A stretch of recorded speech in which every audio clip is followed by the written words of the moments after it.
The stagecoach rattled into Quartzsite, Arizona on a scorching afternoon in August of 1882, carrying a woman who had traveled nearly 2,000 miles to marry a man she had never met, her face hidden behind a thick veil that she refused to lift even in the suffocating heat. Sarah Jane Morrison pressed herself against the worn leather seat, feeling every jostle and bump as the wheels navigated the dusty main street of what would become her new home. Through the dark fabric covering her face, she could make out the blurred shapes of wooden buildings, horses tied to hitching posts, and curious townspeople who stopped their activities to watch the stage roll past. Her hands trembled in her lap, fingers clutching a worn leather satchel that contained everything she owned in this world. The letter from Kyle Anderson was folded carefully inside, its words memorized from the countless times she had read it during her journey from Philadelphia. He had seemed kind in his correspondence, describing his ranch outside of town, his need for a wife to help build a life in this harsh territory, and his promise to provide for her and treat her with respect. What he did not know, what she had not been brave enough to tell him, was the reason she wore the veil even now when the August sun made the fabric cling to her damaged skin. The fire had happened 3 years ago, when Sarah had been 20 years old and working as a seamstress in a small shop on Market Street. A candle had tipped during the night, and by the time anyone noticed the flames, the building was engulfed. She had escaped with her life, but not without paying a terrible price. The left side of her face bore the scars of that night, the skin puckered and discolored from her cheekbone down to her jaw. She had spent months recovering, and even longer learning to live with the stares and whispers that followed her everywhere. After her employer had let her go, claiming that her appearance frightened customers, Sarah had found it nearly impossible to secure work. The few men who had shown interest in courting her before the fire disappeared, and her prospects for marriage seemed as dead as the flowers she sometimes placed on her mother's grave. Her father had died when she was 16, and her mother had passed just months before the fire, leaving Sarah alone in a city that no longer wanted her.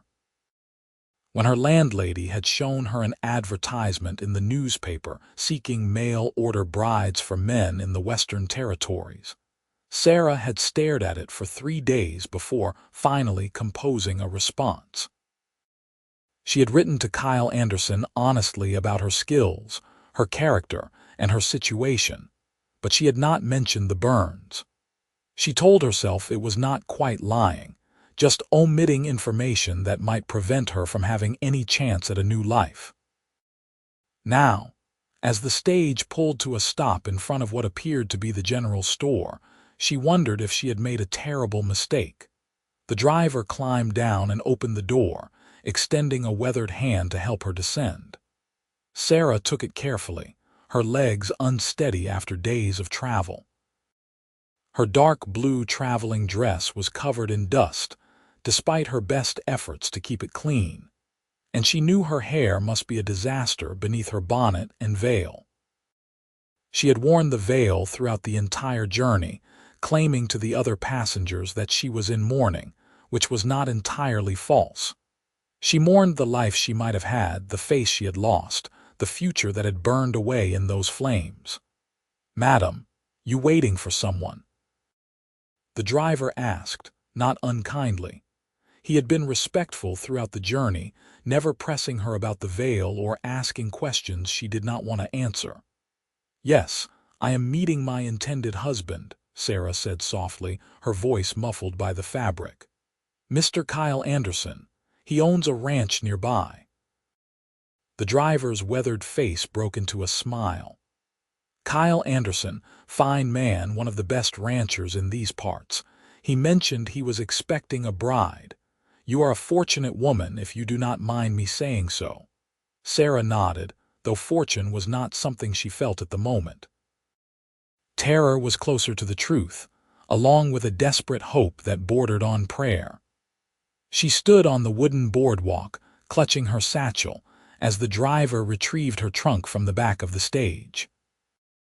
It was not a large trunk because she did not have many possessions, but it contained her few good dresses, her sewing supplies, and the small collection of books that had belonged to her mother. Around her, Quartzsite bustled with activity despite the oppressive heat.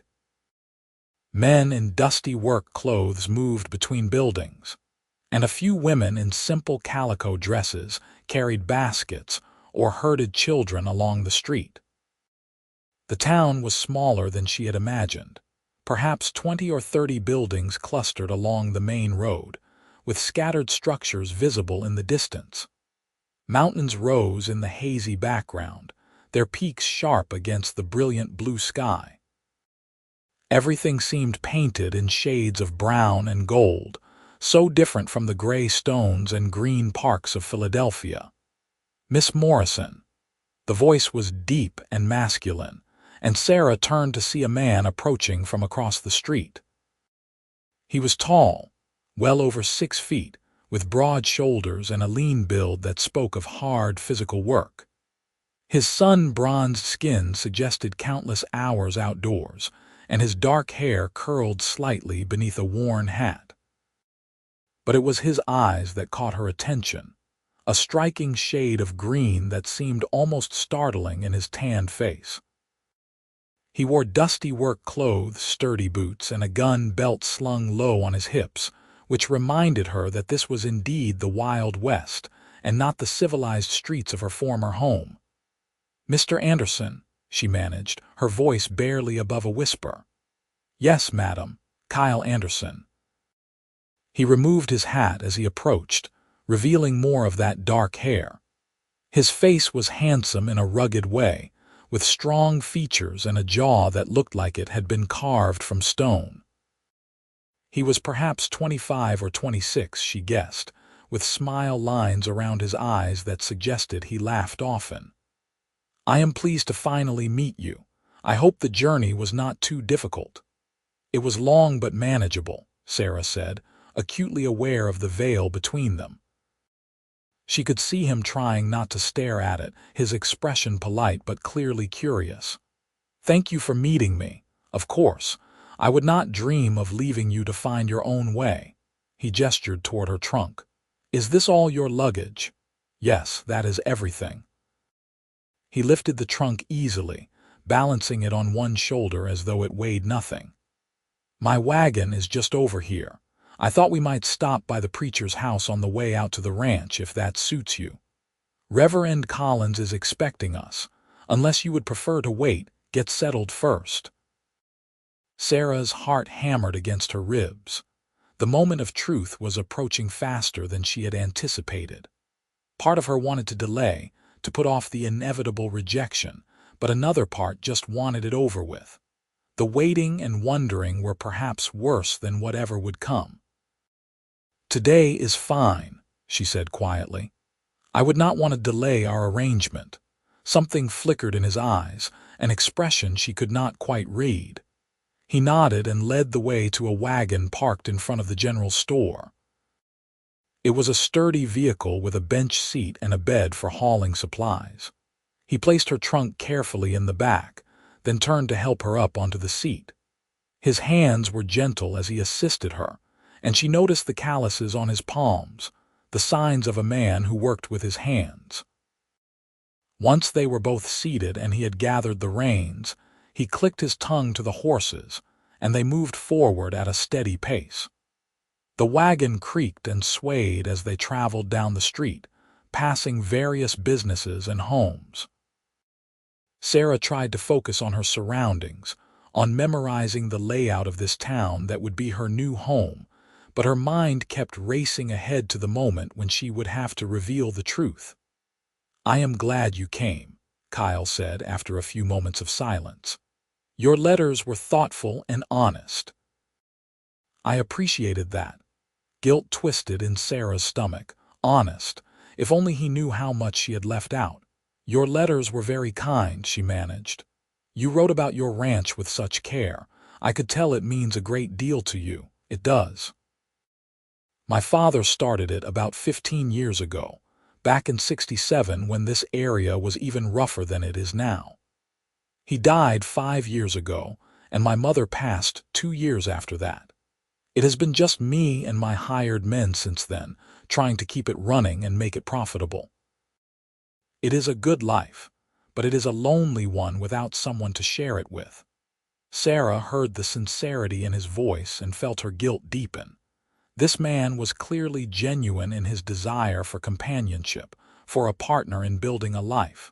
What would he say when he saw her face?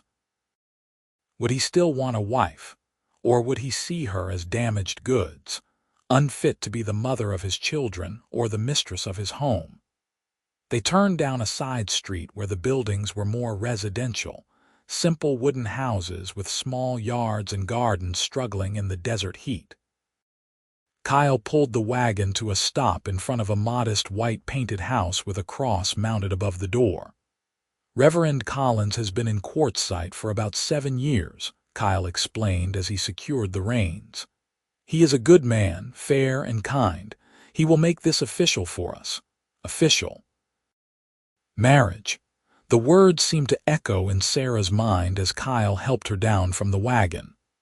Her legs felt weak, and she was grateful for his steady hand supporting her elbow as they walked up the short path to the front door. Before they reached it, the door opened to reveal a middle-aged man with graying hair and a gentle smile. "Kyle, welcome," the Reverend said warmly. Then his gaze moved to Sarah and his smile remained, though she saw his eyes flicker with curiosity at her veil. "And you must be Miss Morrison. Please, come in out of this heat." The interior of the house was simple but comfortable, with wooden furniture and religious paintings on the walls. A woman appeared from another room, presumably the Reverend's wife, and she smiled at them both with genuine warmth. "Would you like some water before we begin?" she offered. "You must be parched from your journey." "That would be wonderful, thank you," Sarah said gratefully. Her throat was indeed dry, though whether from thirst or nerves she could not say. The Reverend's wife brought them each a cup of cool water, and Sarah carefully lifted her veil just enough to sip from it, keeping her face turned away from the others. She felt Kyle's gaze on her and wondered what he was thinking. Was he already regretting this arrangement? Was he wondering what kind of woman would hide her face even from the man she was about to marry? When they had finished their water, Reverend Collins gestured for them to stand before him. His wife remained as a witness, standing to the side with her hands folded and her expression serene. Sarah's heart pounded so hard she was certain everyone in the room could hear it. This was the moment. Once they were married, Kyle would expect to see his wife's face. There would be no more hiding. "Dearly beloved," the Reverend began, his voice solemn and steady, "we are gathered here today to join Kyle Maxwell Anderson and Sarah Jane Morrison in holy matrimony." The familiar words of the marriage ceremony washed over Sarah like a wave. She heard herself respond when required, her voice barely audible even to her own ears. Kyle's responses were stronger, more confident, and she wondered if he felt any of the doubt and fear that consumed her. Perhaps for him, this was simply a practical arrangement, a solution to the problem of loneliness and the need for a capable woman to help run his household. Perhaps he did not care what she looked like as long as she could cook and clean and eventually bear his children.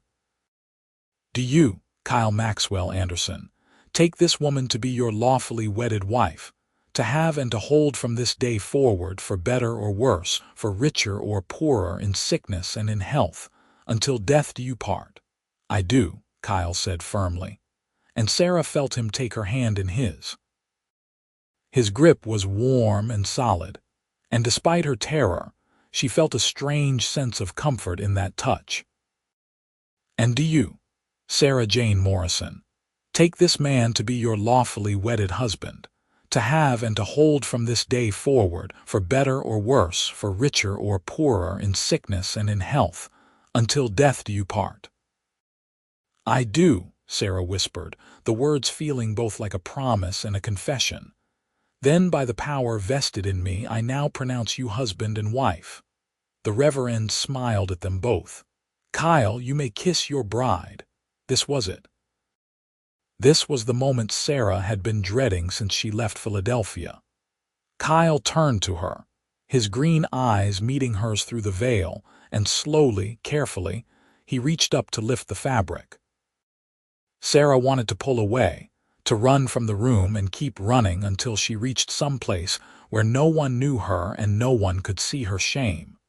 But she forced herself to stand still, to let him see what he had married.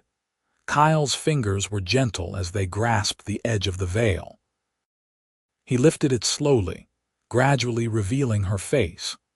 Sarah kept her eyes downcast, unable to bear watching his expression change from curiosity to horror or disgust. She heard him draw in a breath, and she steeled herself for whatever would come next. But instead of stepping back or making some excuse to the Reverend, Kyle did something completely unexpected. He reached out with one hand and gently cupped her scarred cheek, his thumb brushing softly over the damaged skin. The touch was so tender, so utterly lacking in revulsion, that Sarah's eyes flew up to meet his in shock. What she saw in his face was not horror or disgust. It was compassion, understanding, and something else she could not quite name. Kyle leaned forward slowly, giving her time to pull away if she wanted to, and then pressed his lips gently to her scarred cheek. The kiss was soft and brief, but it was deliberate, a clear statement that he had seen her and was not turning away. "Hello, wife," he said quietly, for her ears only. "It is truly good to meet you." Sarah felt tears spring to her eyes, hot and sudden. She had not cried when the fire burned her, or during the long, painful months of recovery, or even when she lost her job and her home. But this moment, this unexpected kindness from a stranger who was now her husband, broke something open inside her. "I should have told you," she managed, her voice thick with emotion. "In my letters, I should have explained. I am sorry." "We can talk about it later," Kyle said gently. "Right now, let us finish this properly." He lowered the veil back over her face, but the gesture felt different now, protective rather than concealing. Then he leaned forward and kissed her again through the fabric, his lips brushing where hers would be. It was chaste and proper, appropriate for a ceremony with witnesses, but Sarah felt the promise in it nonetheless. Reverend Collins was beaming at them, clearly pleased with the match, and his wife dabbed at her eyes with a handkerchief. "Congratulations to you both," the Reverend said warmly. "May your marriage be blessed with love, understanding, and many happy years together." They signed the necessary papers, making their union official in the eyes of both God and the law, and then Kyle was helping her back into the wagon. The Reverend's wife pressed a basket into Sarah's hands, explaining that she had packed some bread and preserves as a wedding gift. Sarah thanked her, still dazed by everything that had happened in such a short span of time. As they drove away from the Reverend's house and back through town, Sarah sat in silence, trying to process her tangled emotions. Relief was strongest, the overwhelming relief that Kyle had not rejected her, had not been cruel or cold. But there was also confusion because she did not understand why he had responded the way he did, and fear because she did not know what would happen next. Did he expect a real marriage, or would he want her to be more of a housekeeper who happened to share his name? They passed through Quartzsite and headed out into the open desert, following a dusty trail that wound between cacti and scrubby bushes. The sun was beginning its descent toward the western horizon, painting the sky in shades of orange and pink. Despite her anxiety, Sarah could not help but notice the stark beauty of this landscape, so different from anything she had known before. "The ranch is about 5 miles from town," Kyle said, breaking the silence. "It is a good location, near enough to trade and supplies but far enough out that we have plenty of grazing land. We run cattle mostly, some horses. I have 3 men working for me full-time, good men who have been with me for years. They live in the bunkhouse near the main barn." Sarah nodded, taking in this information. "What will my duties be?" Kyle glanced at her, and she saw a flicker of something in his expression. "I suppose that is up to you, at least in part. The house needs a woman's touch, and I am not much of a cook beyond basic trail food. I can manage, but I would not call it pleasant eating. If you are willing, help with the household management, the cooking, perhaps the garden if you want one. Beyond that, we will figure it out as we go." "I can cook and sew," Sarah assured him, "and I am a hard worker." "I will earn my place, I promise you that, Sarah." He said her name gently, and she turned to look at him fully. "You do not have to earn anything. You are my wife now, not a hired hand. I want you to feel at home on the ranch to make it yours as much as mine. Can you try to do that?" His kindness was almost harder to bear than cruelty would have been because she did not know how to respond to it. She had armored herself against rejection and disgust, but she had no defense against genuine decency.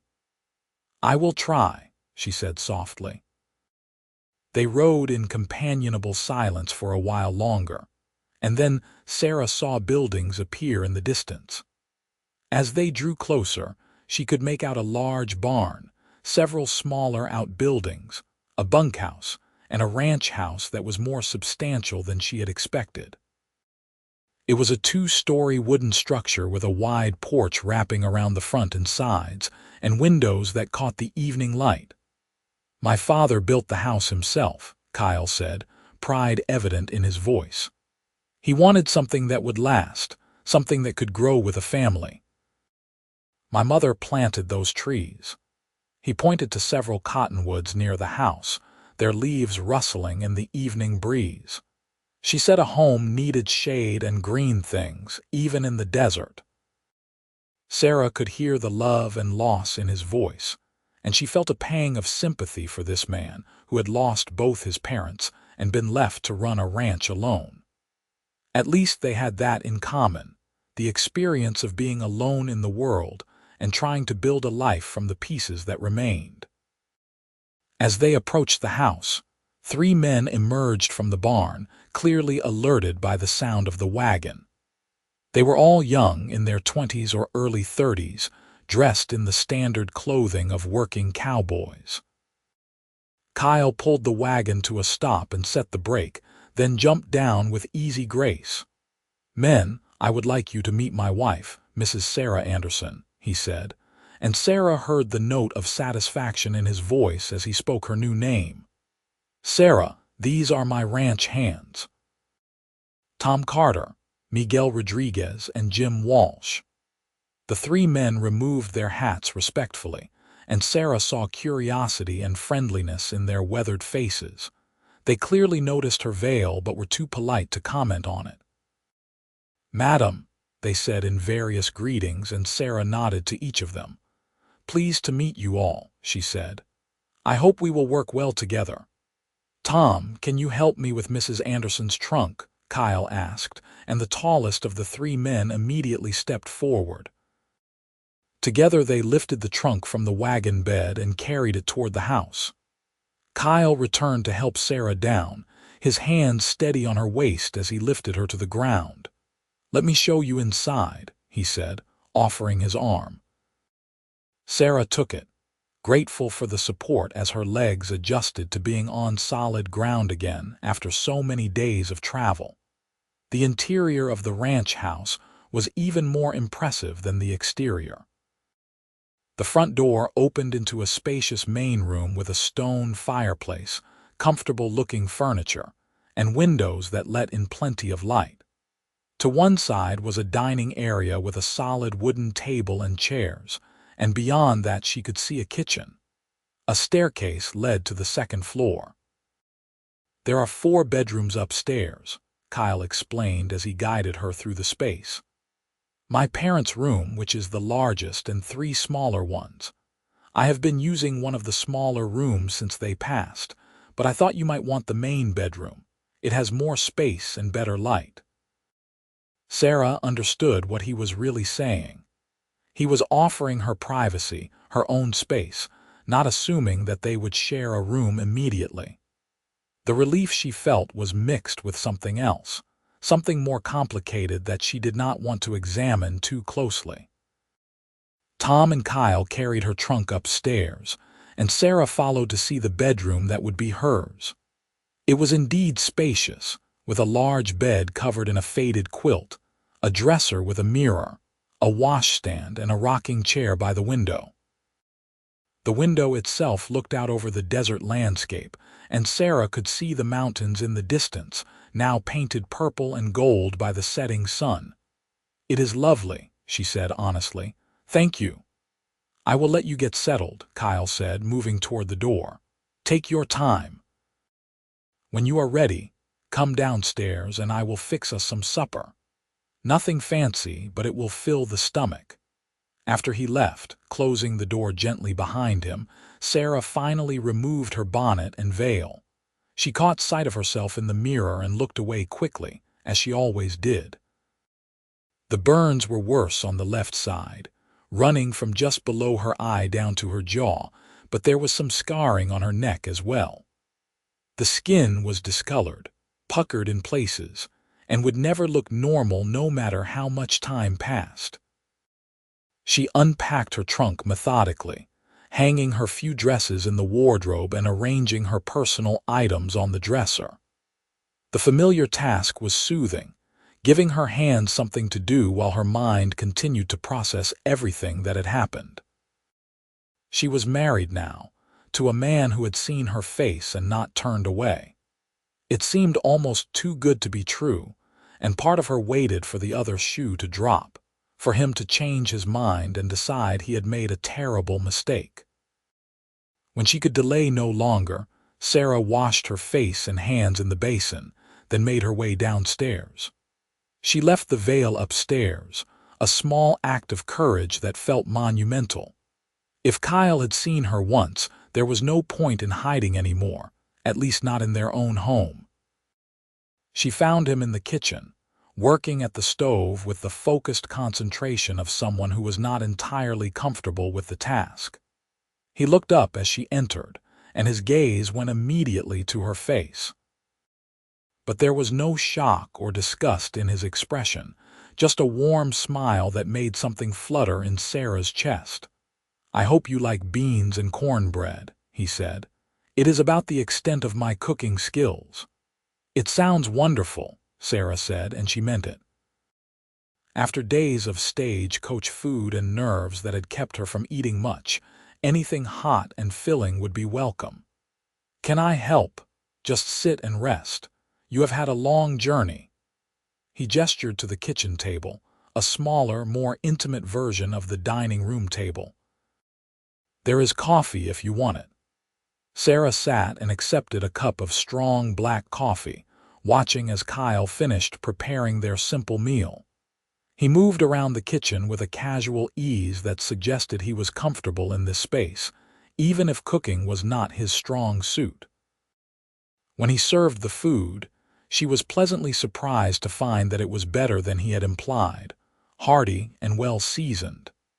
They ate in silence for a few minutes, and then Kyle set down his fork and looked at her directly. "I want you to know that I am not angry about the veil, about you not mentioning the burns in your letters." Sarah met his gaze, seeing only sincerity there. "Why not? I deceived you.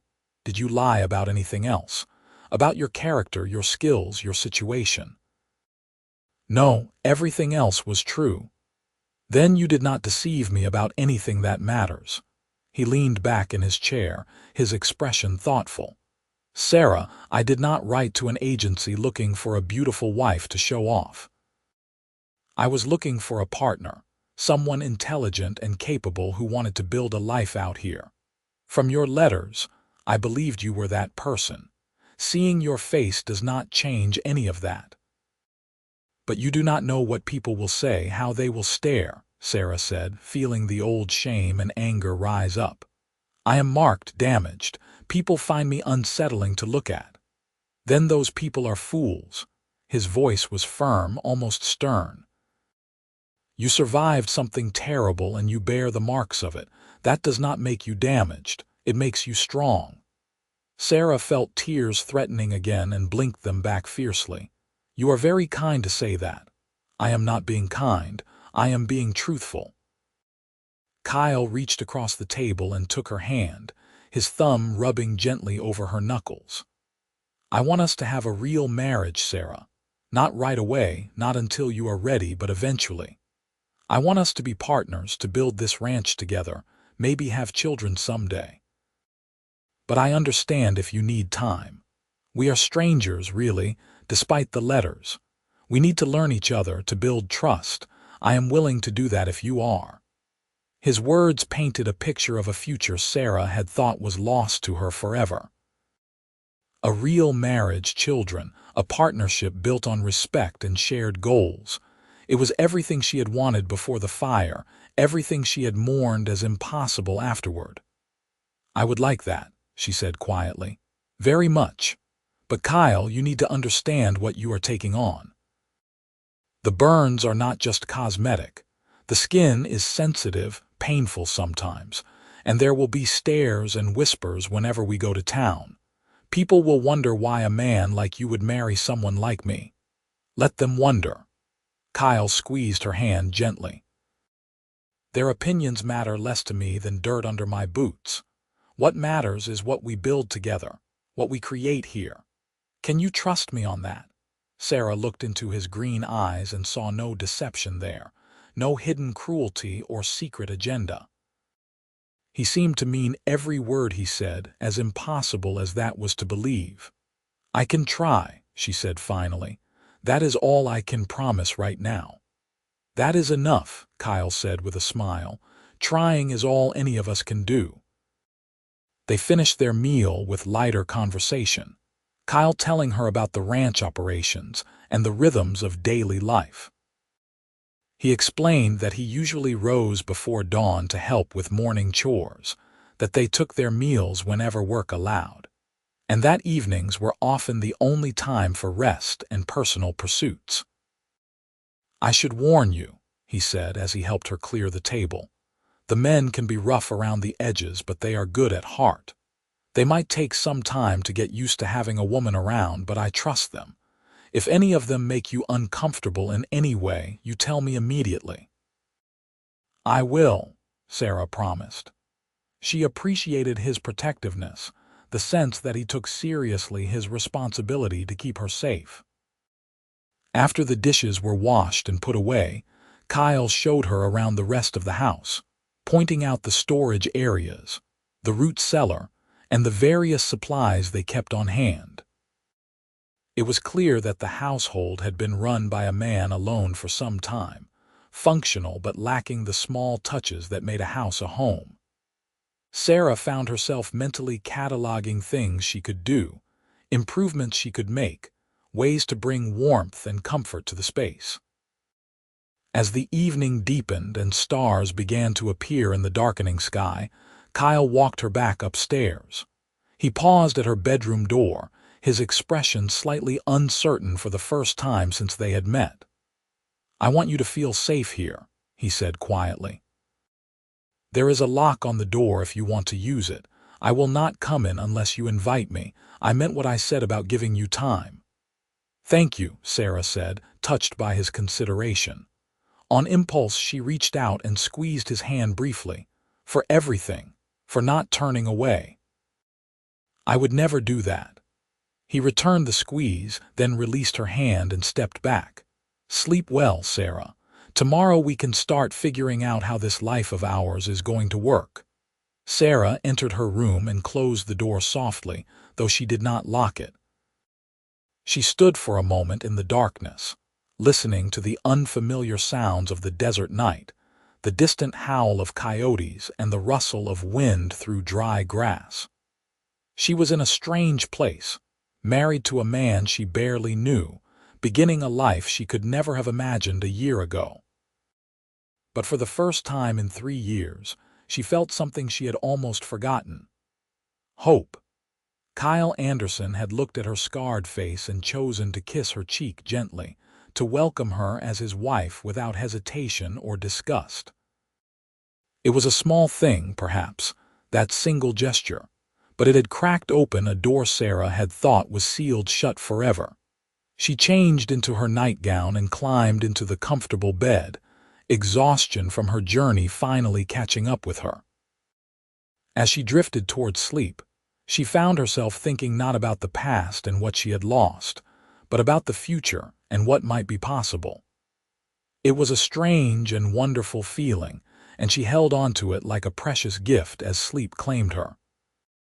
The next morning, Sarah woke to sunlight streaming through her window and the sound of men's voices outside.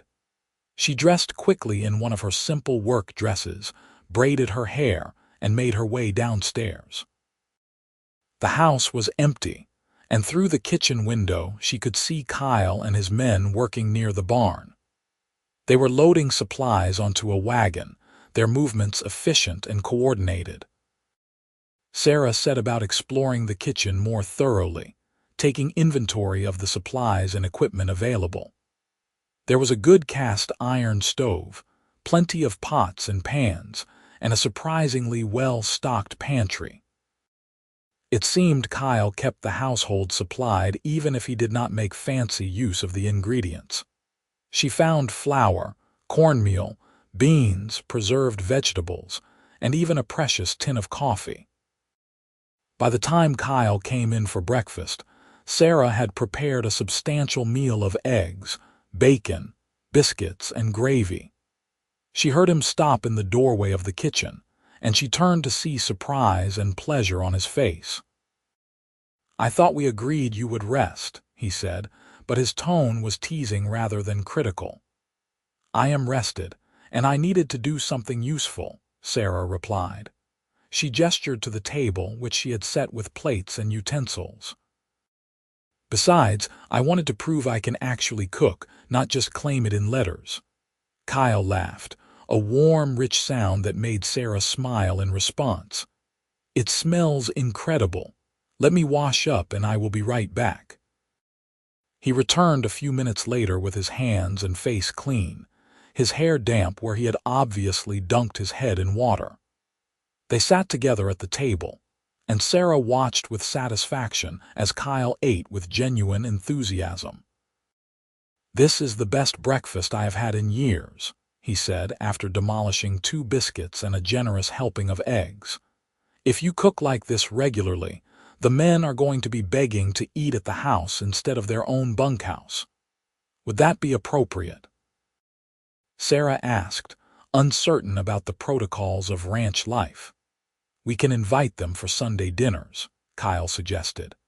"That was something my mother used to do. It builds camaraderie, makes everyone feel like part of something larger than just a job, but daily meals they can manage themselves. They have a cook stove in the bunkhouse and they take turns. Over breakfast, they discuss the day ahead."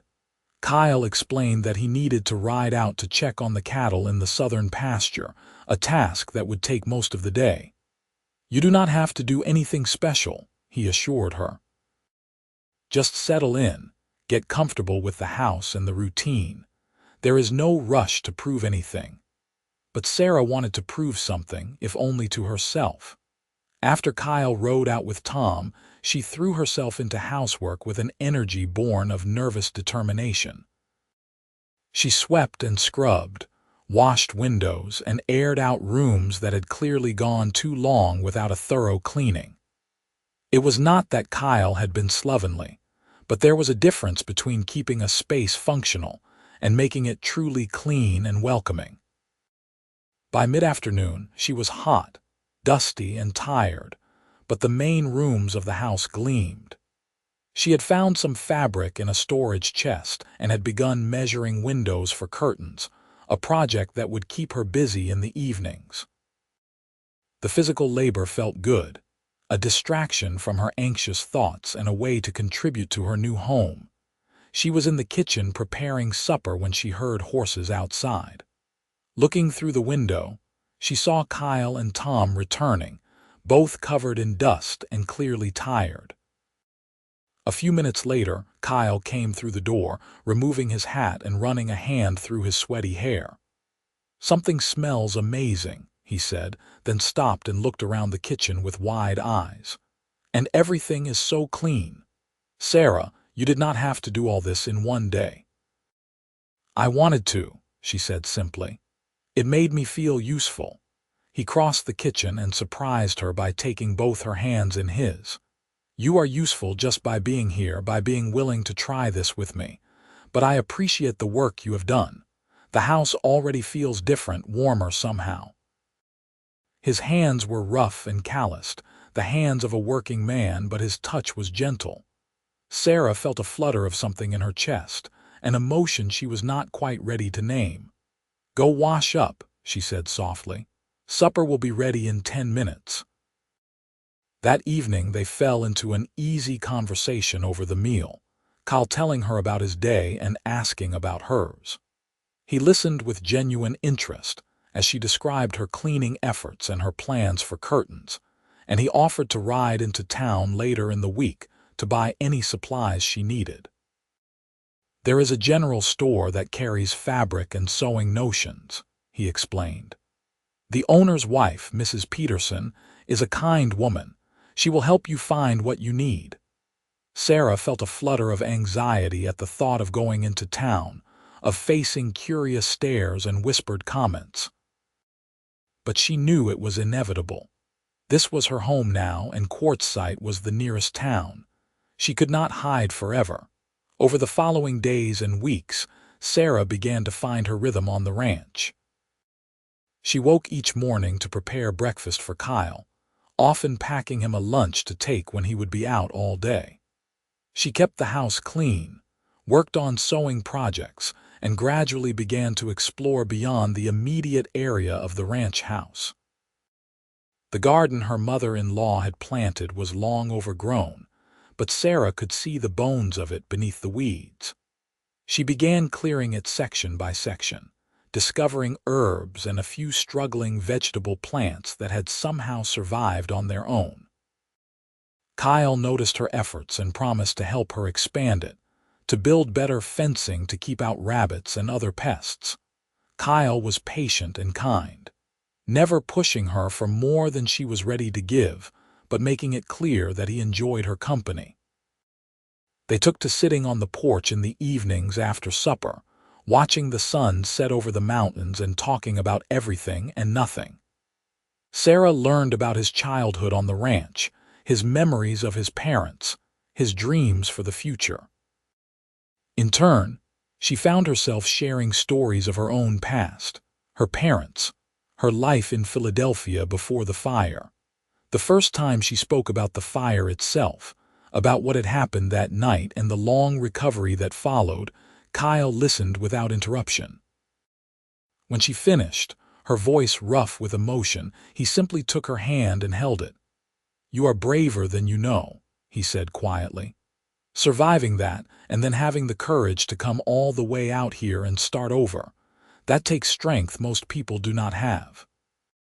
Sarah wanted to believe him, wanted to see herself through his eyes. It was hard to let go of 3 years of shame and self-loathing, but Kyle's steady acceptance was slowly, imperceptibly, beginning to heal something inside her. 3 weeks after her arrival, Kyle suggested they go into town together to pick up supplies, and so he could introduce her properly to some of the townsfolk. Sarah's first instinct was to refuse, to make excuses, but she forced herself to agree. She could not hide forever, and perhaps it would be easier with Kyle beside her. They took the wagon into Quartzsite on a Saturday morning, and Sarah wore one of her better dresses with a bonnet but no veil.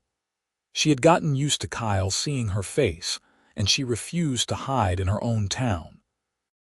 Still, Her hands were clenched in her lap as they rolled down the main street, and she felt the familiar prickle of stares from people on the boardwalks. Kyle must have noticed her tension because he reached over and covered one of her hands with his. "You are doing fine," he said quietly. "Just hold your head up and remember that you have every right to be here." They stopped first at the general store, and Sarah took a deep breath before following Kyle inside. The proprietor, Mr. Peterson, was a portly man with a friendly face who greeted Kyle warmly. His wife, emerging from the back room, was a plump woman with kind eyes and graying hair. "Kyle, so good to see you," Mrs. Peterson said. Then her gaze moved to Sarah. There was a moment, just a brief flicker, when her expression changed as she registered the burns on Sarah's face.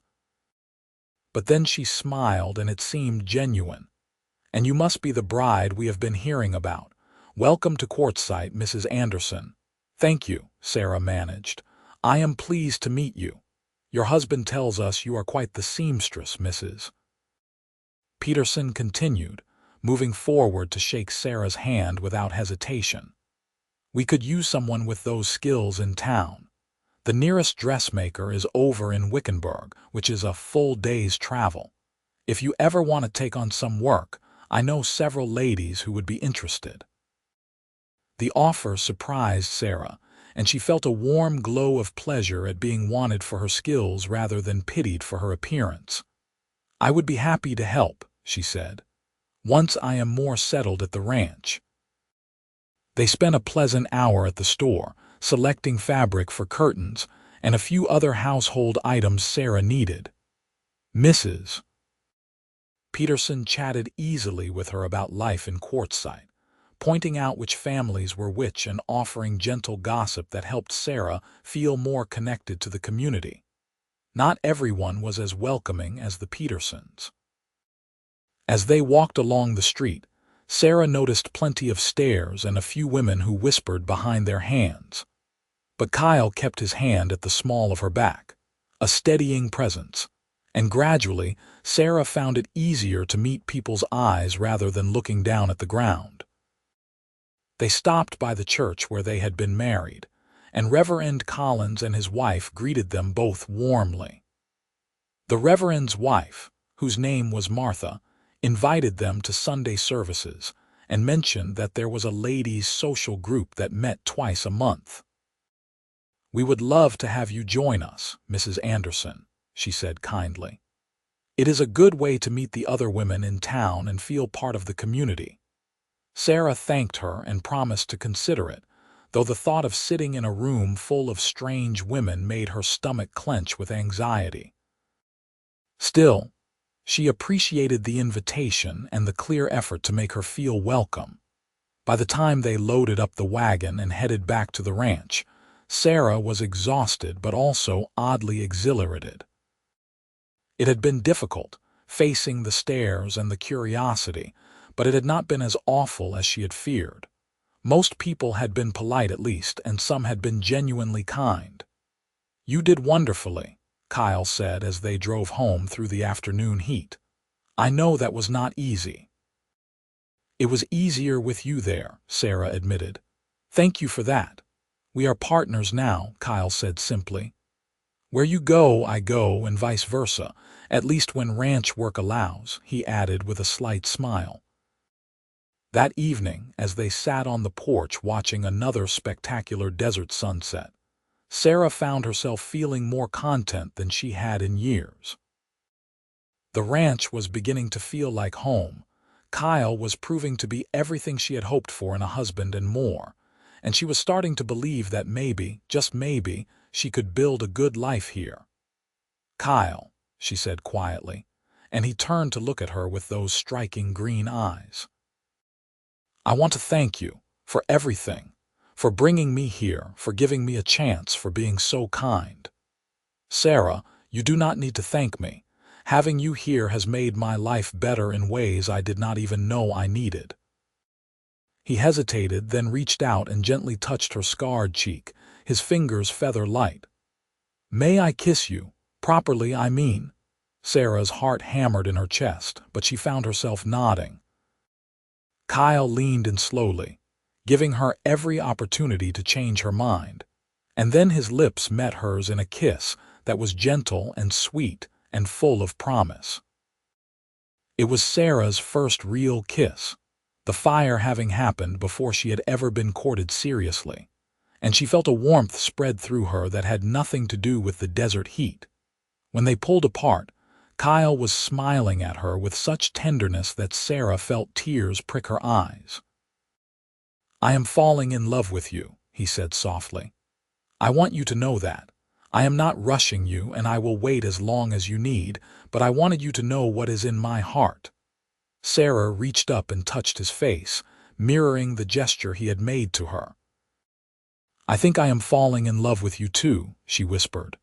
"It scares me because I never thought I would have this, but it is happening anyway." "Good scared or bad scared?" "Good scared," Sarah said with a small laugh. "Terrifying but wonderful."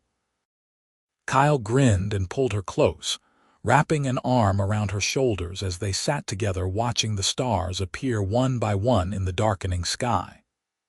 Sarah leaned into his warmth, feeling safe and cherished in a way she had never experienced before. The burns on her face still ached sometimes, and she knew the scars would never disappear, but in this moment they seemed less important than they once had. As summer faded into fall and the brutal heat gave way to cooler temperatures, Sarah's life on the ranch continued to evolve. She became friendly with the ranch hands, who quickly proved that Kyle's trust in them was well-founded. Tom was quiet, but always willing to help with heavy lifting or repairs around the house. Miguel had a wonderful singing voice and often serenaded them in Spanish during evening gatherings. Jim was the comedian of the group, always ready with a joke or a funny story to lighten the mood. True to his word, Kyle invited the men to Sunday dinners, and Sarah found she enjoyed cooking for a crowd and hosting these weekly gatherings. The men were respectful and treated her with a careful courtesy that she appreciated.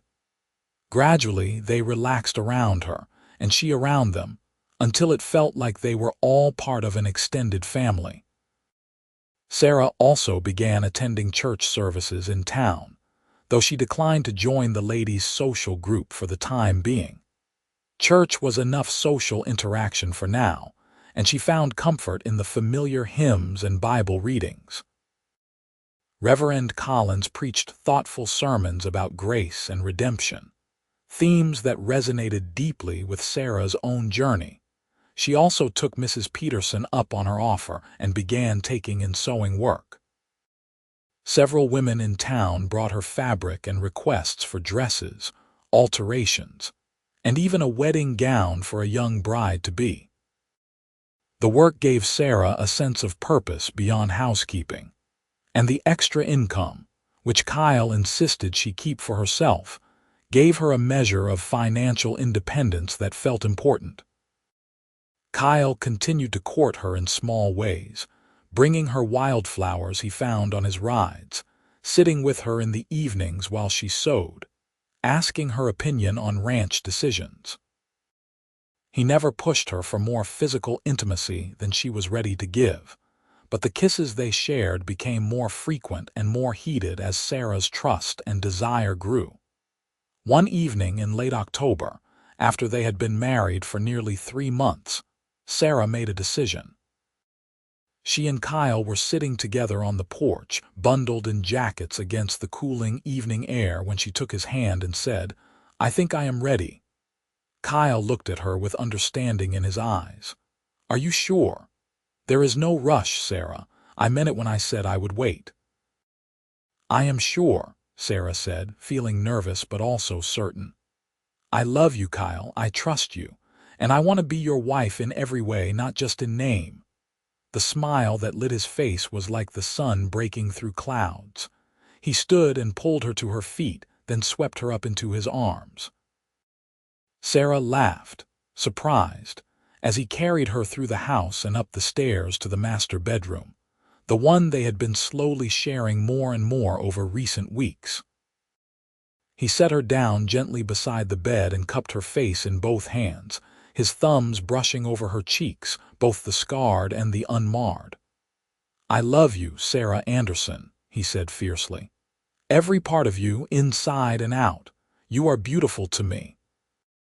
Sarah believed him because she could see the truth of it in his eyes, in his touch, in every action he had taken since the moment he lifted her veil and chose to see her rather than turn away. When he kissed her this time, there was passion as well as tenderness, and Sarah met it with her own growing desire. Their lovemaking was gentle and slow, Kyle taking care to make sure Sarah felt comfortable and cherished throughout.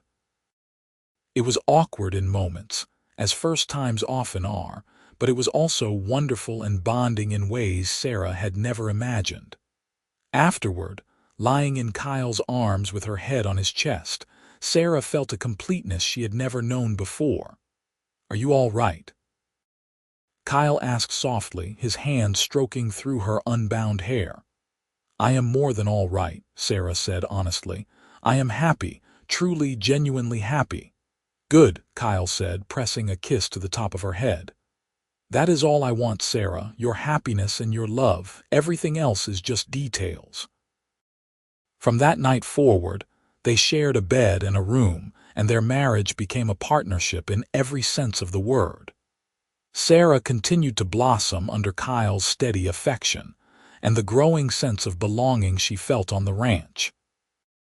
She expanded the garden significantly, putting in vegetables and herbs that would help feed them through the winter. She sewed curtains for every window in the house and made quilts to replace the worn ones on the beds. When winter came to the Arizona desert, it was milder than the winters Sarah had known in Philadelphia, but there were still cold nights and occasional dustings of snow on the distant mountains. She and Kyle would sit by the fireplace in the evenings, Sarah sewing while Kyle read from one of the books in his small library or worked on ranch accounts. It was during one of these peaceful evenings in January, nearly 5 months after Sarah's arrival, that she realized her monthly courses were late. She had been so busy adjusting to her new life that she had not paid close attention to her cycle, but now that she thought about it, she was certain. She waited another week to be sure, her heart pounding with a mixture of hope and fear, and then she told Kyle. They were in bed, the comfortable darkness making it easier to speak the words. "Kyle, I think I might be with child." She felt him go very still beside her, and then he rolled to face her, his hand finding hers under the covers. "Truly, I believe so. It is still early, so I cannot be certain, but all the signs are there." In the dim moonlight filtering through the window, Sarah could see the joy spreading across Kyle's face. "A baby," he said wonderingly. "Our baby. Sarah, this is wonderful news." His obvious delight eased some of Sarah's anxiety.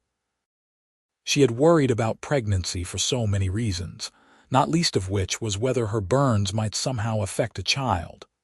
But Kyle's uncomplicated happiness reminded her that this was a good thing, a blessing, the natural progression of their love and partnership. "I am scared," she admitted. "What if something goes wrong? What if I cannot do this?" "You can do anything," Kyle said firmly. He pulled her close, wrapping his arms around her. "And you will not be alone. We will figure this out together just like everything else. Besides, my mother once told me that women have been having babies since the beginning of time, and most of them manage just fine. You are strong, Sarah. Stronger than you give yourself credit for." Over the following months, Sarah's pregnancy progressed well. She experienced some morning sickness in the early weeks, but Kyle was patient and helpful, bringing her dry crackers and ginger tea before she even got out of bed. As her belly began to swell with their growing child, she found herself marveling at the miracle of it, the proof that her body was capable of creating life, despite the damage it had endured. The townspeople of Quartzsite were genuinely excited about the baby, several women offering advice and hand-me-down baby clothes. Mrs. Peterson insisted on organizing a small gathering to gift Sarah with handmade items for the baby, and Sarah found herself surrounded by women who were eager to welcome her child into the community. Even the ranch hands got into the spirit, Tom building a beautiful cradle in his spare time and presenting it to Sarah and Kyle with shy pride.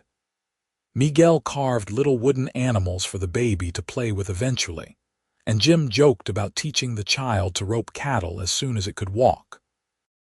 As spring came again to the Arizona desert, bringing with it wildflowers and warm breezes, Sarah entered the final months of her pregnancy. She moved more slowly now, her body heavy with child, but she had never felt more content.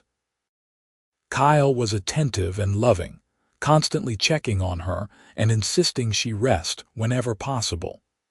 He had hired an additional hand to help with the spring work so he could spend more time close to the house. In early May, nearly a year after Sarah had first arrived in Quartzsite, their son was born. The labor was long and difficult, attended by Mrs. Peterson, who had experience as a midwife. But when Sarah finally held her baby boy in her arms, every moment of pain was forgotten.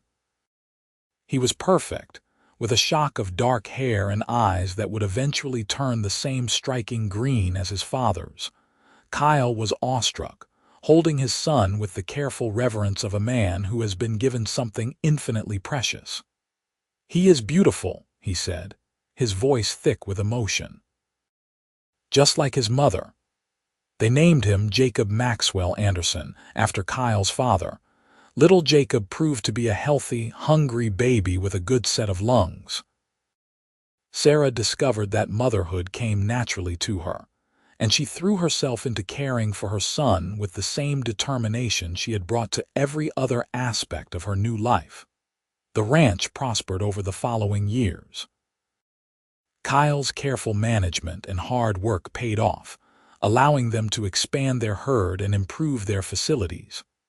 Sarah's sewing business grew as well, to the point where she had to turn down some work to focus on her family. 2 years after Jacob's birth, they welcomed a daughter, Emma Grace, who had her mother's dark eyes and her father's easy smile. The burns on Sarah's face never went away, but they became just another part of who she was rather than the defining feature of her existence. She learned to meet people's curious stares with calm confidence, secure in the knowledge that she was loved and valued. Kyle never stopped telling her she was beautiful, never stopped kissing her scarred cheek as gently as he had that first day when he lifted her veil. 3 years after Emma's birth, when Sarah was 30 and Kyle was 32, they welcomed twin boys into the family, Thomas and Matthew. The ranch house that had once seemed too large for 2 people now echoed with the sounds of children playing, laughing, and occasionally fighting. Sarah sewed constantly, keeping 4 active children clothed and presentable, and Kyle built additions onto the house to give the growing family more space. On a warm evening in May of 1891, 9 years after Sarah had first arrived in Quartzsite as a frightened mail-order bride hiding behind a veil, she stood on the porch of her home watching her family.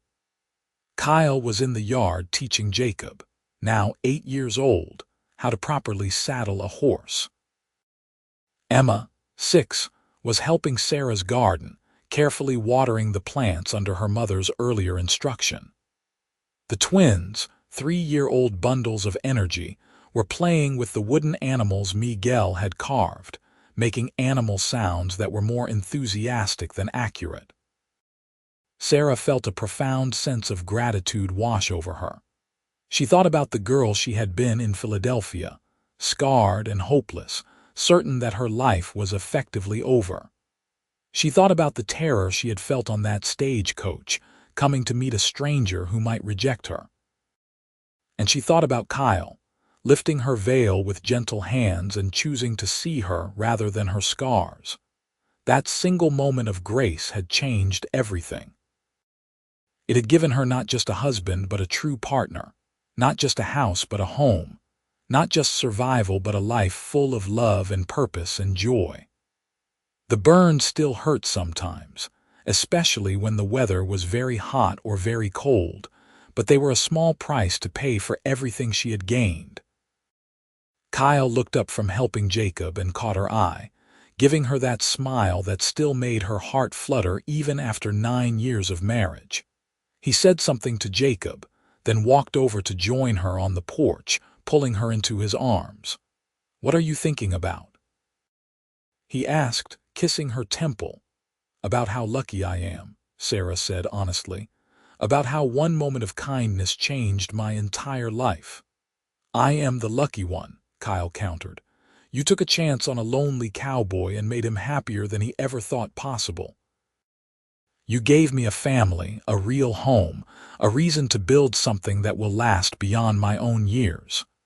Sarah turned in his arms to face him fully. "Do you remember that first day, when you lifted my veil?" "Of course I do. I remember thinking that I was seeing the real you for the first time, and that you were even braver and stronger than your letters suggested." He touched her scarred cheek gently, the gesture as natural now as breathing. "I remember wanting to show you that you did not have to hide anymore, that you were safe with me." "You did show me that," Sarah said softly. "Every single day since then, you have shown me that, and I want you to know that I see you too, Kyle. I see the man who works himself to exhaustion to provide for his family, who treats his wife like she is precious, who is teaching his children to be kind and honest and strong.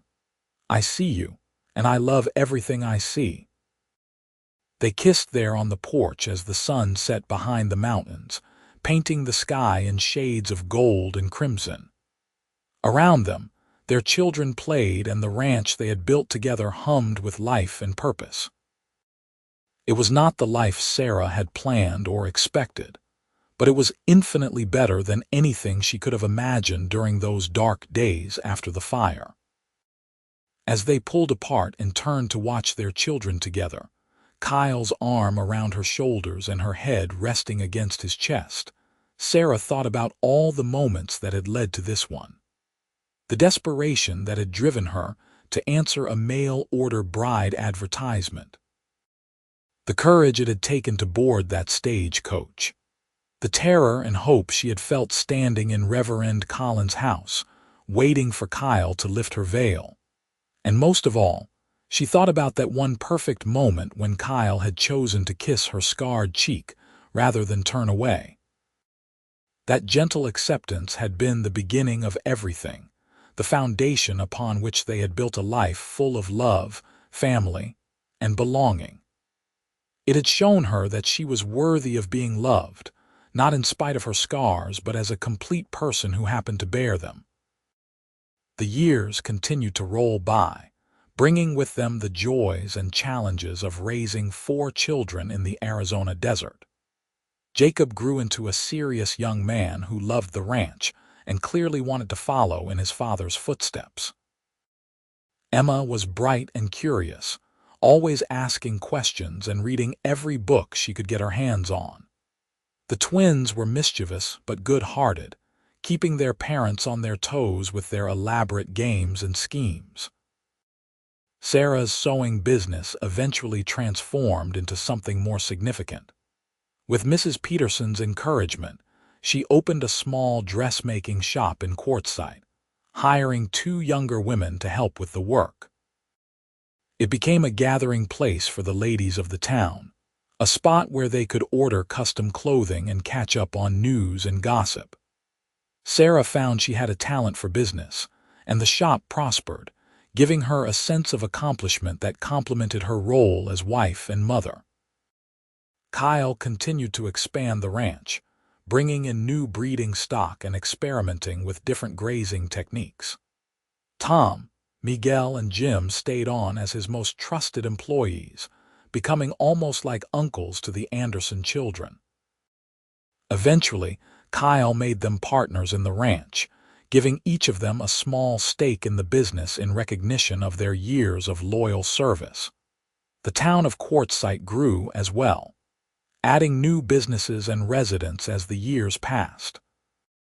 Sarah became a respected member of the community, known for her skill with a needle, her kindness, and her quiet strength.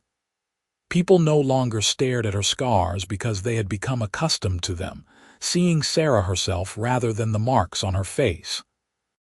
She served on various community committees, helped organize church socials, and was often called upon to help new brides adjust to life in the desert.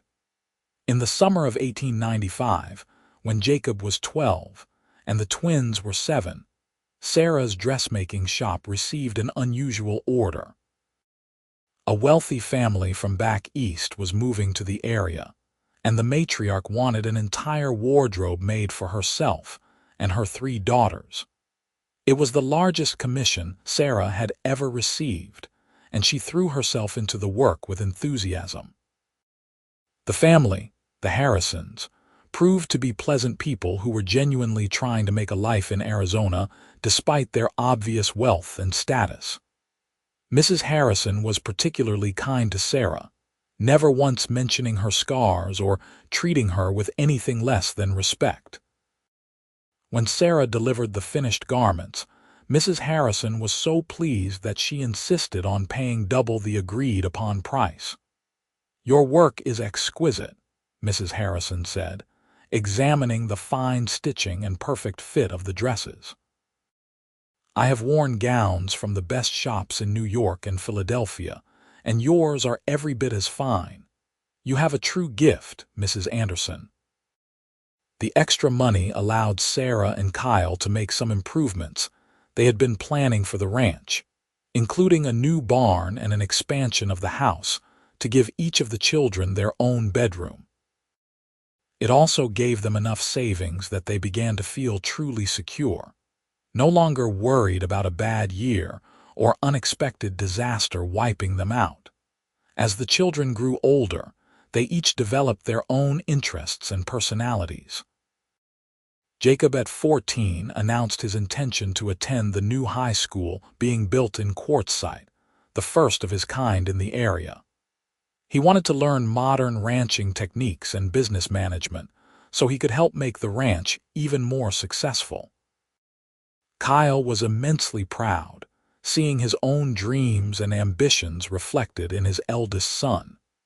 Emma at 12 discovered a love of teaching and often helped younger children in town with their reading and arithmetic. Sarah recognized the same intellectual curiosity she herself had possessed at that age, and she encouraged Emma's education even though some people thought it was wasted on a girl. Sarah knew better. She knew that a woman's mind was just as valuable as a man's, and she wanted her daughter to have every opportunity. The twins at 9 were inseparable, always getting into scrapes and adventures that left Sarah torn between exasperation and laughter. They had inherited Kyle's easy charm and Sarah's determination, a combination that meant they could usually talk their way out of trouble almost as quickly as they got into it.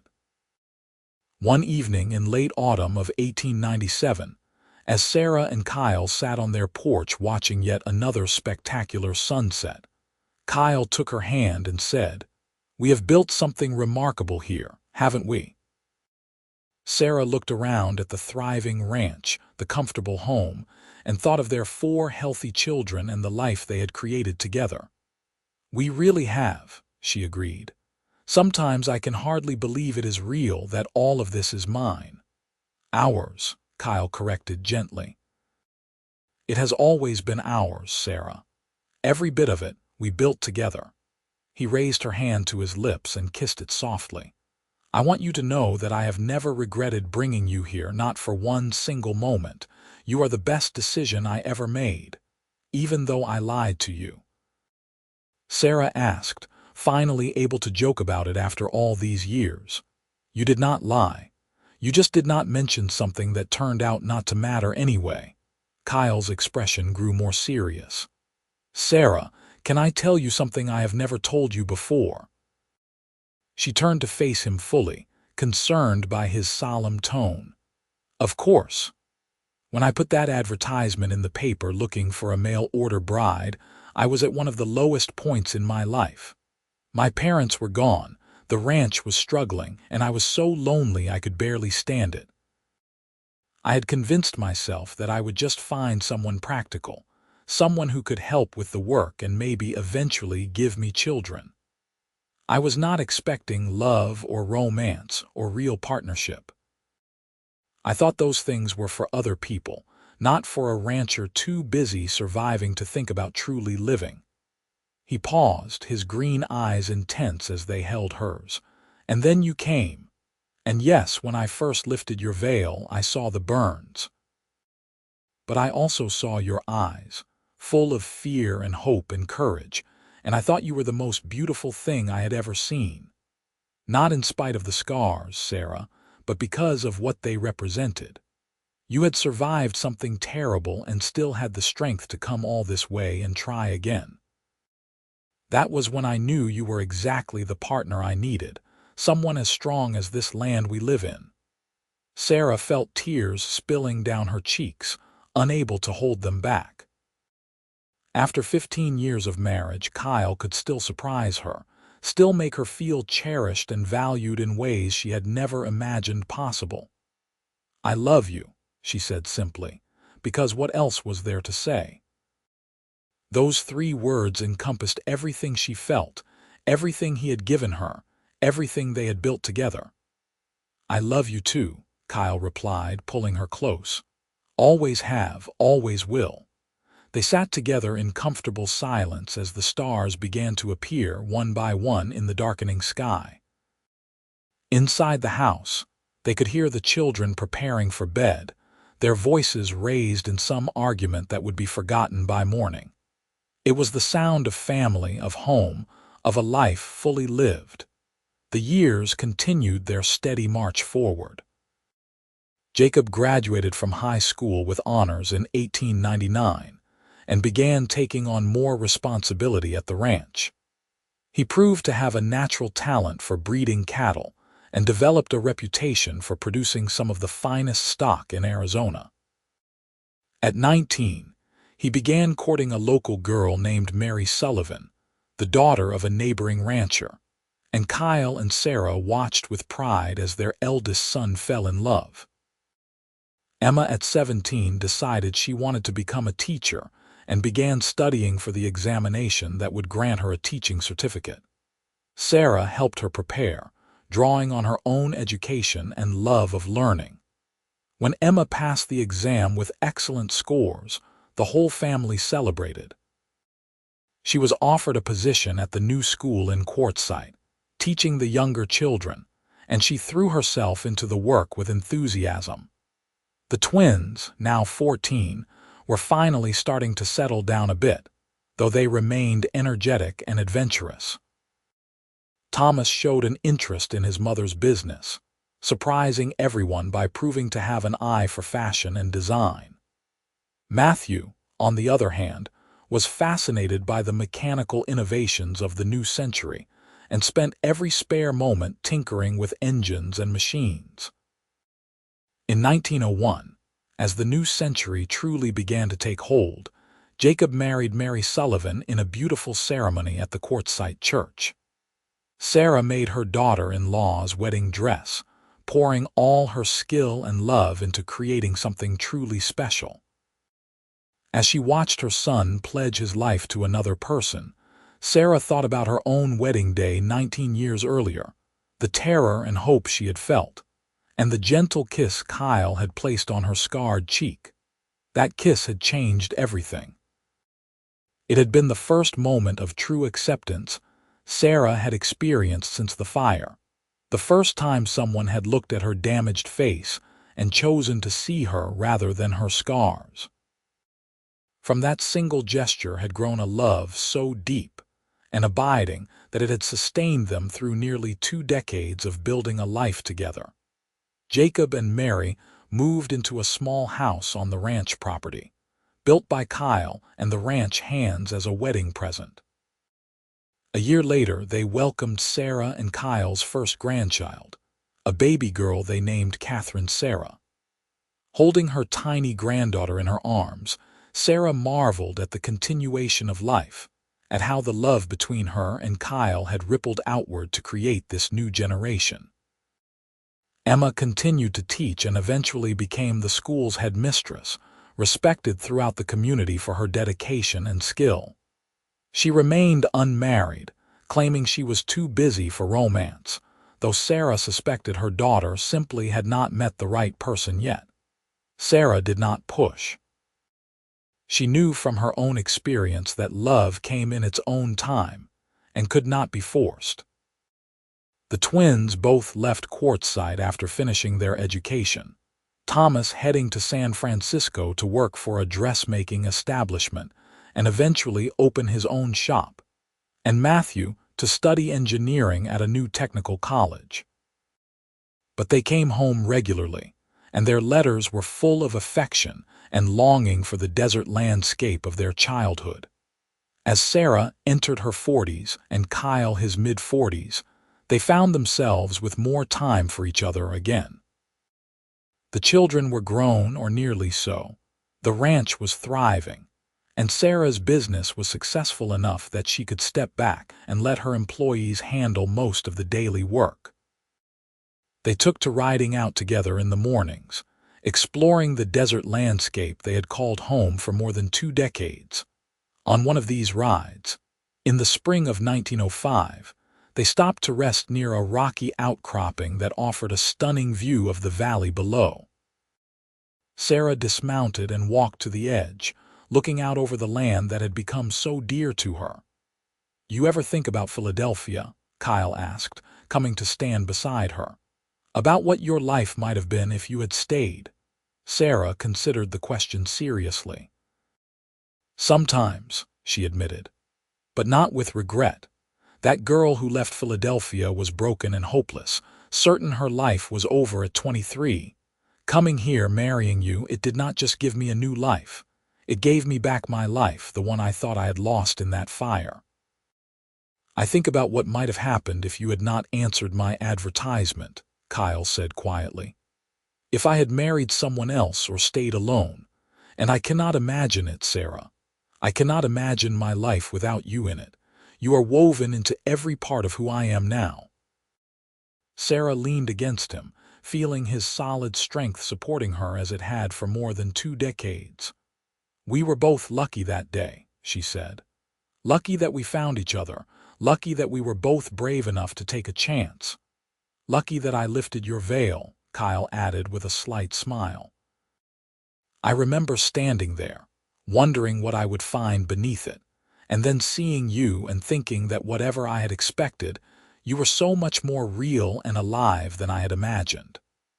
The burns were just part of you, no more important than the color of your hair or the shape of your nose." "They were important to me," Sarah said softly.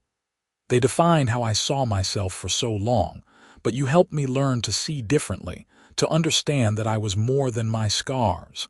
That is a gift I can never fully repay."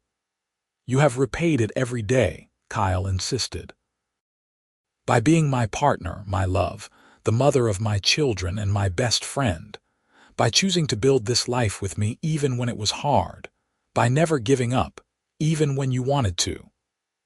They stood together for a long moment, looking out over the land they had worked and loved for so many years.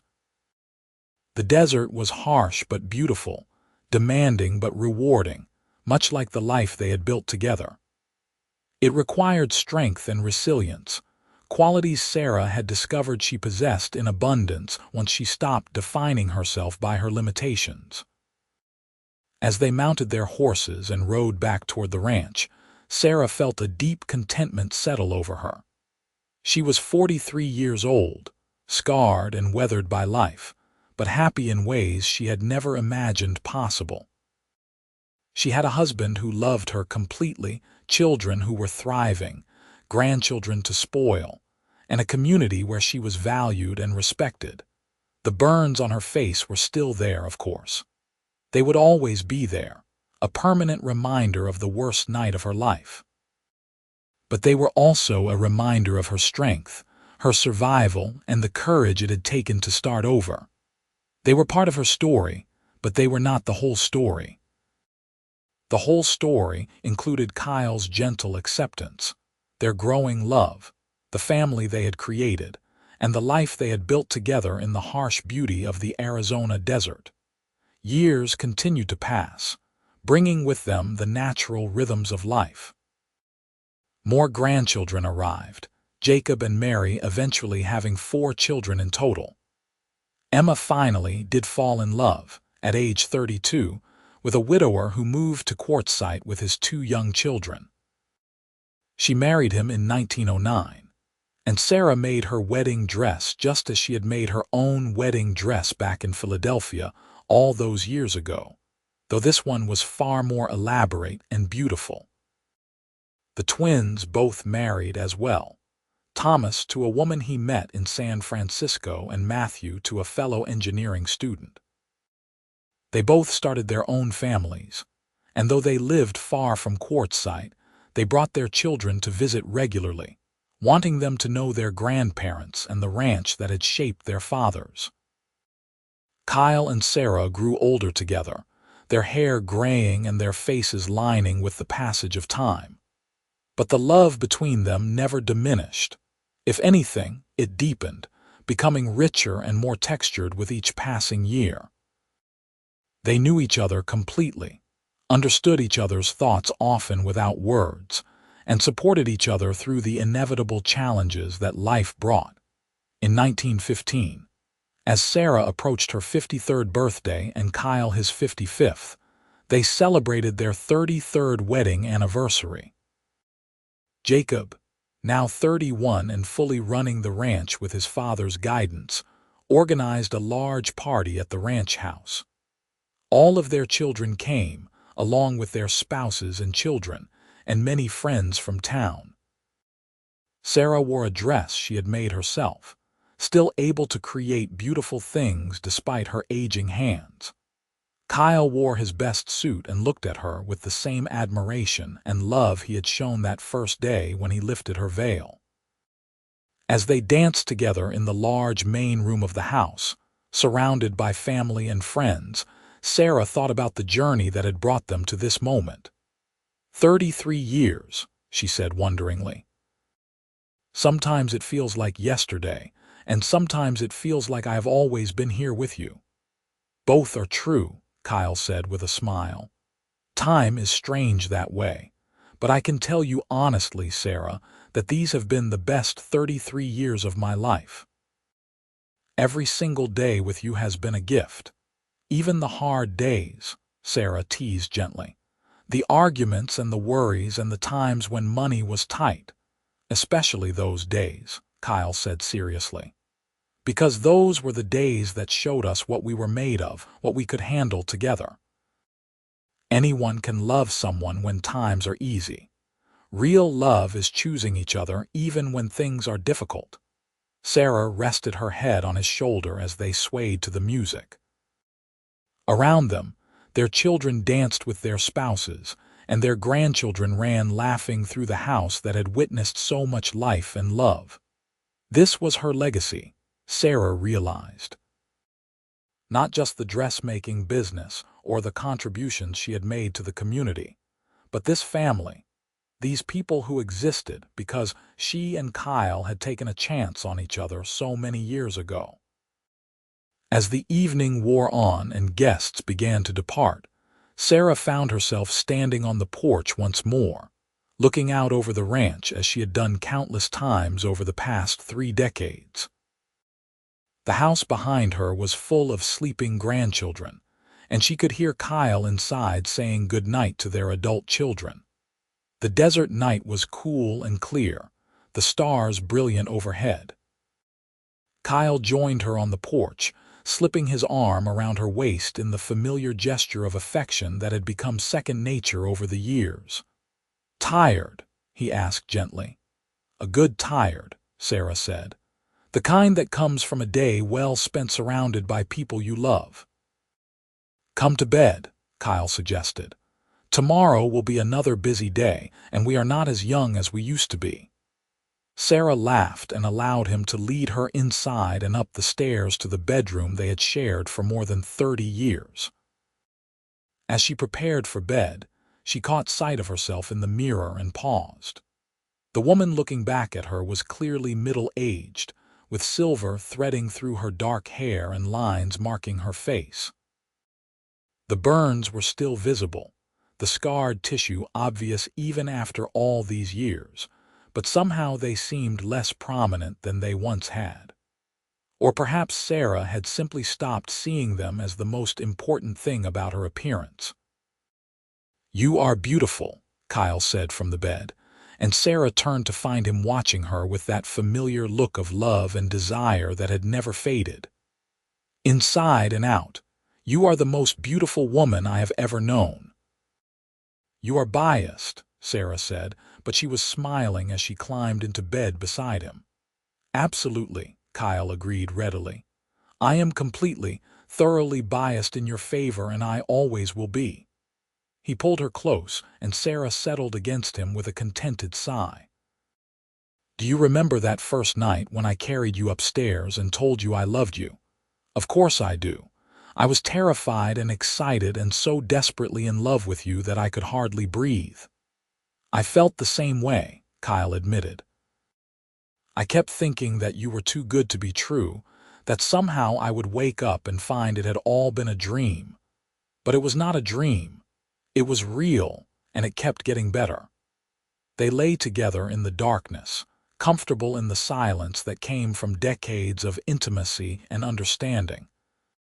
Sarah thought about all the moments that had led to this one, the choices and chances that had shaped their lives. If she had not seen that advertisement for mail-order brides, if she had not been brave enough to respond, if Kyle had chosen another woman, if he had rejected her when he saw her scars, everything would be different. But he had not rejected her. He had lifted her veil gently and kissed her scarred cheek, that one simple gesture showing her that she was worthy of love and acceptance. From that moment, everything had changed. Sarah had learned to see herself not as damaged goods but as a survivor, a woman of strength and courage. She had learned that true love looked beyond surface appearances to see the person underneath. And she had learned that starting over, while terrifying, could lead to a life more wonderful than anything she had imagined. As she drifted toward sleep in the safety of Kyle's arms, Sarah felt profound gratitude for every twist and turn that had brought her to this place. The fire that had burned her had been the worst thing that ever happened to her, but it had also, paradoxically, led her to the best thing that ever happened to her. If she had not been scarred, she would not have left Philadelphia. If she had not left Philadelphia, she would never have met Kyle. And without Kyle, she would never have discovered the depths of love, joy, and belonging that a life fully lived could bring. The years that followed were quieter, as Kyle and Sarah gradually stepped back from active work and let the younger generation take over. Jacob ran the ranch with skill and dedication, making improvements and innovations that kept it profitable even as the West became less wild and more settled. Sarah's dressmaking shop continued to thrive under the management of one of her longtime employees, though Sarah still occasionally took on special projects for old friends. They traveled a bit, visiting Thomas in San Francisco and Matthew, wherever his engineering work took him. They attended graduations and weddings and christenings, accumulating more grandchildren and eventually even great-grandchildren. Through it all, they remained devoted to each other, their love a constant in a world that was changing faster than they had ever imagined possible. In 1920, as Sarah approached 60 and Kyle 62, they decided to write down their story for their children and grandchildren. They wanted the younger generations to understand where they had come from, the challenges they had overcome, and the values that had sustained them. Sarah wrote about her life in Philadelphia, the fire, the journey west, and her arrival in Quartzsite. Kyle wrote about building the ranch with his parents, the loneliness after their deaths, and his decision to seek a mail-order bride. But the part they wrote together was about that first meeting, that crucial moment when Kyle had lifted Sarah's veil. They wanted their descendants to understand the power of acceptance, the importance of looking beyond surface appearances, and the courage it took to be vulnerable with another person. They wanted them to know that real love was not about finding someone perfect, but about choosing to see the beauty in someone despite their flaws and scars. Love is a choice, Sarah wrote in the conclusion of their story. It is choosing to see someone fully, scars and all, and deciding to stand beside them. It is choosing to lift the veil, literally or metaphorically, and kiss the parts of them that they think are unlovable. My husband did that for me on the day we married, and he has continued to do it every day since. That is the legacy I hope we leave for you. As Sarah laid down her pen and looked at the pages they had written, she felt a sense of completeness. Their story was now preserved, not just in memories but in words that could be read and reread by generations to come. It was a love story, yes, but it was also a story about resilience, courage, and the transformative power of acceptance. Kyle read over what they had written and nodded with satisfaction. "This is good," he said. "This is our truth, the story of how two broken people found each other and became whole together." "Were we broken?" Sarah asked thoughtfully. "Or were we just waiting for the right person to show us we were already complete?" "Maybe both," Kyle said with a smile. "Maybe we were a little bit broken and a little bit complete, and together we became more than either of us could have been alone." Sarah and Kyle celebrated their 40th wedding anniversary in 1922, surrounded by an even larger gathering of family and friends. At this point, they had more than a dozen grandchildren and several great-grandchildren, a sprawling family tree that had all grown from the seed of their unlikely union.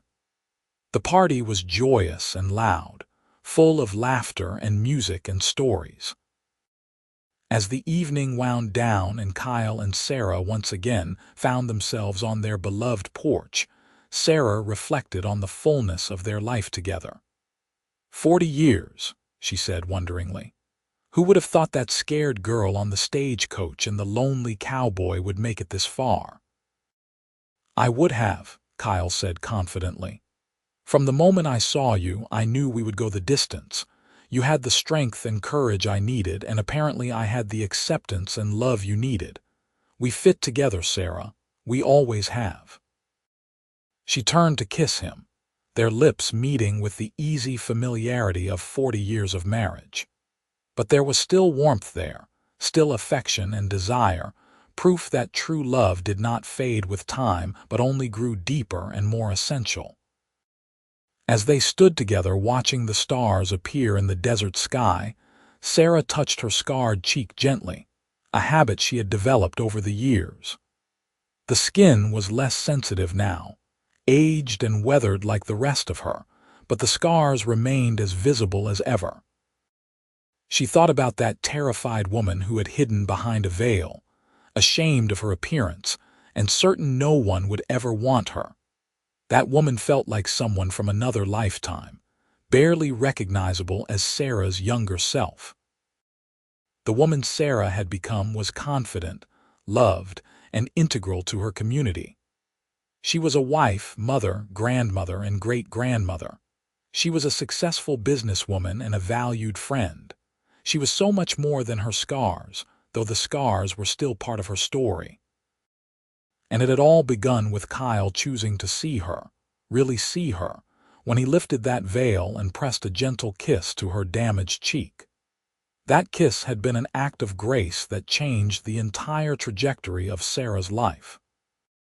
It had shown her that she was worthy of love, that her scars did not define her worth, and that there was still joy and beauty to be found in the world. As the years advanced and they both grew older still, Kyle and Sarah remained devoted companions. They spent their days in the comfortable rhythms of long marriage, knowing each other's thoughts and habits so well that words were often unnecessary. They took walks together in the cooler morning hours, sat on the porch in the evenings, and shared meals with whatever family members happened to be visiting. In the winter of 1925, Kyle fell ill with pneumonia. At 67, his body did not fight off the infection as easily as it might have in his youth. Sarah nursed him with fierce determination, sitting by his bedside day and night, and her love and care helped pull him through. When he was recovered, Kyle told her seriously, "I am not ready to leave you yet. We have more years together, I am certain of it." "Good," Sarah said firmly, gripping his hand. "Because I am not ready to let you go. We have a 50th anniversary to reach, and I expect you to be there with me." Kyle smiled weakly but with real warmth. "I will be there, I promise." He kept that promise. Though his health was never quite as robust as it had been, Kyle recovered enough to resume most of his normal activities. He could no longer do heavy ranch work, but he could still ride and still offer guidance to Jacob and the younger generation taking over the operations. As their 50th anniversary approached in 1932, the family began planning a celebration that would dwarf all previous gatherings. Sarah and Kyle were now 70 and 72, respectively, having lived longer than many of their contemporaries and outlasting the hardships that had claimed so many lives in the harsh Arizona territory. The celebration was held at the ranch on a beautiful day in August, exactly 50 years after Sarah had arrived in Quartzsite as a frightened mail-order bride. The guest list included more than 100 people, family members from 4 generations along with friends from throughout the community. A large tent was erected to provide shade, and tables groaned under the weight of food prepared by dozens of hands. Sarah wore a dress she had made herself, still capable of fine needlework despite her age. It was a beautiful creation in soft lavender, elegant and age-appropriate. Kyle wore his finest suit, his hair now completely white but his green eyes still as striking as ever. They stood together to greet their guests, and Sarah was struck by the sheer number of lives they had touched over 5 decades. Jacob gave a speech honoring his parents, talking about the example they had set of love, partnership, and dedication. Emma spoke about her mother's strength and the way she had built a successful business while also being a devoted wife and mother. The twins, now in their 40s, shared funny stories from their childhood that had everyone laughing, but the most moving moment came when Kyle stood to speak. He waited for the crowd to quiet, then looked at Sarah with such profound love that she felt tears spring to her eyes. 50 years ago today, Kyle began, his voice still strong despite his age. A woman stepped off a stagecoach in Quartzsite wearing a veil to hide scars she thought made her unworthy of love. I was a lonely man who had placed an advertisement hoping to find a practical partner to help run a ranch. Neither of us knew that we were about to find something far more precious than we had been seeking. He paused, and Sarah saw that his eyes were bright with unshed tears. When I lifted Sarah's veil that day in the Reverend's house, I saw the burns on her face, but more than that, I saw courage. I saw strength.